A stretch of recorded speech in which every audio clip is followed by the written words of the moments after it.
সিলেট নগরীর যানবাহন চলাচল ও পার্কিং ব্যবস্থা নিয়ে নতুন নির্দেশনা দিয়েছে মহানগর পুলিশ। পরিবহন ব্যবস্থায় শৃঙ্খলা ও নাগরিক জীবনে স্বস্তি ফেরাতে এই নির্দেশনা দেওয়া হয়েছে।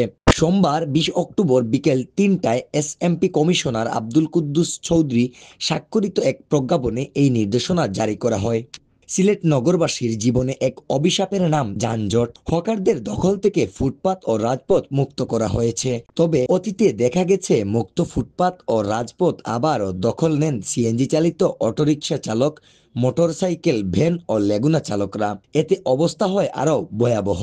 আর যত্রতত্র পার্কিং সমস্যা তো আছেই। এ সমস্যা থেকে উত্তরণের জন্য এবার কঠোর ব্যবস্থার কথা ঘোষণা করেছে মহানগর পুলিশ। তারা 3টি গুরুত্বপূর্ণ নির্দেশনা জারি করেছে। প্রথম নির্দেশনাটি হচ্ছে, রাস্তার সংযোগস্থলের কেন্দ্রবিন্দু থেকে অন্তত 25 গজ পর্যন্ত যানবাহন পার্কিং করা যাবে না। এর ব্যাখ্যায় বলা হয়েছে, নগরীর যে কোনো মোড় বা ক্রসিং এর নিকটবর্তী স্থানে যানবাহন থামানো বা পার্কিং কঠোরভাবে নিষিদ্ধ। দ্বিতীয় নির্দেশনাটি হচ্ছে, 2 লেনের সড়কে পার্কিং করা যাবে না, মানে সরু সড়কের মধ্যপথে কোথাও গাড়ি দাঁড় করিয়ে রাখা সম্পূর্ণরূপে নিষিদ্ধ। সর্বশেষ যে নির্দেশনা দেওয়া হয়েছে তাতে বলা হয়েছে, নির্ধারিত পার্কিংয়ে মাত্র একটি লাইনে অনুমোদিত সংখ্যক যানবাহন রাখতে হবে।